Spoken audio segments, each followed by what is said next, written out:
This is why you need Ipsas 8. If you've ever found yourself tangled in the complexities of joint arrangements, you're not alone. Many accountants and finance professionals in the public sector face challenges when it comes to figuring out how to properly account for projects or operations that involve more than one entity. The rules can get confusing, and mistakes can lead to inconsistent reporting or even compliance issues. Joint operations can be a headache for accountants. There are so many moving parts, different organizations, shared resources, and sometimes conflicting interests.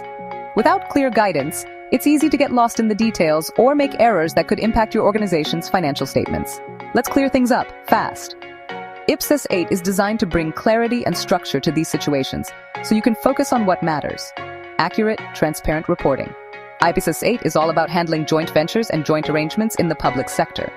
It sets out the principles for recognizing, measuring, and disclosing interests in joint arrangements, ensuring that everyone is on the same page.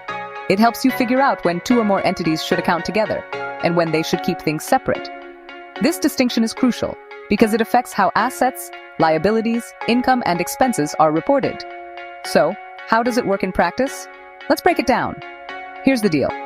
Ipsas 8 provides a framework to help you identify the type of joint arrangement you're dealing with, and then tells you exactly how to account for it. Ipsas 8 defines three main types: joint operations, joint control, and joint ventures. Joint control means that decisions about the relevant activities require the unanimous consent of all parties sharing control. This is a key concept because it determines how much influence each party has over the arrangement. In joint operations, each party recognizes its own assets and liabilities. That means you only account for the resources you control and the obligations you have, even though you're working together with others. But in a joint venture, you only recognize your share of the net assets and income. This is because, in a joint venture, the arrangement itself owns the assets and incurs the liabilities, not the individual parties. Why does this matter?